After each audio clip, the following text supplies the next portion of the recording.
Hi everyone, I'm Chanakishara. This is a short video lesson which will improve your knowledge of English. What's the difference between the two words bath and bathe? හොඳයි මොකද්ද bath සහ bathe යන වචන දෙක අතර වෙනස? bath B A T H, bathe B A T H E. bath යන වචනය noun එකක් විතර ගොඩක් දුරට පාවිච්චි වෙන්නේ නෑම කියන සිංහල අරුත් ඇතිව.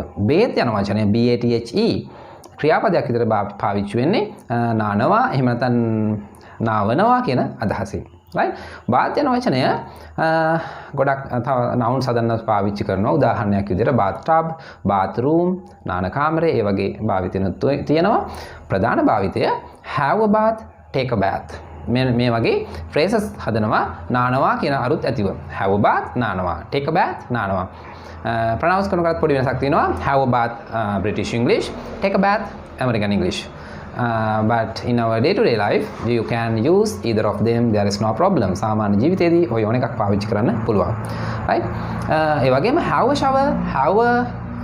shower take a shower ඔය වචන ඔය phrases දෙකනොත් අපිට නානවා කියන අදහස ගන්න පුළුවන් have a bath take a bath have a shower take a shower එකම තේරුම තියෙන හතරෙම නානවා කියන අදහස ගන්න මේ හතරම ඉතින් දැනගෙන සිටිය යුතුයි right ඊළඟට අපි සරල උදාහරණ කිහිපයක් ගමු I usually have a bath in the morning I usually have a bath in the morning කියන්නේ උදේට සාමාන්‍ය කියන්නේ එදිනදා ජීවිතයේ උදේට have a bath නානවා usually කියන්නේ සාමාන්‍යයෙන් මම සාමාන්‍යයෙන් උදේට නානවා I usually have a bath in the morning තව උදාහරණයක් ගත්තොත් කෙනෙක් තවත් කෙනෙක්ගේ ප්‍රශ්නයක් අහනවා ඔය අද නෑවද did you have a bath today did you have a bath today did යන උපකාර ක්‍රියාපදේ නිසා අපි තේරුම් ගන්නවා මේක අතීත කාලෙන් ආව ප්‍රශ්නයක් ඔය අද නෑවද did you have a bath today අනිත් කෙනා උත්තර දෙනවා yes I had a bath today yes I had a bath today අතීත කාලෙන් උත්තර දෙන නිසා have a bath නානවා had a bath නෑවා කියන අදහස ගන්න have යන ක්‍රියාපදේ past form එක පාවිච්චි කරන්න ඕන yes I had a bath today ඔව් අද මං නෑවා right I am going to have a shower before lunch. I am going to have a shower before lunch. දවල් කෑමට පෙර මම නාගන්නයි හදන්නේ. I am going to have a shower. මම නාන්නයි හදන්නේ දවල්ට කන්න කලින්. have a shower කියන්නේ නානවා. before lunch කියන්නේ දවල් කෑමට පෙර. right?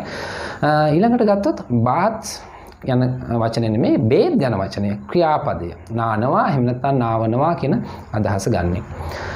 BATHE regular verb එකක්. ඒ කියන්නේ past form සහ past participle form අවසන් වෙන්නේ ed වලින්. bathe යන ක්‍රියාපදයේ අග e තියෙනවා. අපිට එකතු කරන්න අවශ්‍ය වෙන්නේ d විතරයි past form සහ past participle form හදන්න. ඒ වගේම originally ගත්තොත් bathe යන ක්‍රියාපදය ගොඩක් දුරට පාවිච්චි වෙන්නේ යම් ජලාශයක යම් දියක ගඟේ මුහුදේ ගිලෙමින් කිමිදෙමින් පිහිනමින් නානවා කියන අදහස තමයි ගන්න bathe යන වචනේ. නමුත් සාමාන්‍ය ජීවිතයේදී වර්තමානයේදී කිසි ගැටලුවක් නැහැ. ඕනෑම අවස්ථාවකදී නානවා කියන අදහස ගන්න bathe යන වචනය පාවිච්චි කරන්න පුළුවන්. සරල උදාහරණයක් ගත්තොත් we bathed in the river yesterday. in the river ගඟේ. we bathed in the river yesterday. අපි ඊයේ ගඟේ නෑවා. they bathed in the sea every morning හැමදාම උදේට. in the sea මුහුදේ. they bathed in the sea every morning. ඔවුන් හැමදාම උදේට මුහුදේ නානවා. they bathe in the sea every morning. right. ඊළඟට මෙහි උදාහරණයක් ගත්තොත් I bathe my pet dog once a week. I bathe my pet dog once a week. සතියකට වරක් once a week. I bathe my pet dog. මම මගේ සුරතල් බල්ලව නාවනවා. එතනදී bathe යන වචනෙන් ගත්තේ නානවා කියන අදහස නෙමෙයි නාවනවා කියන අදහස. I bathe my pet dog once a week. once a week කියන සතියකට වරක්.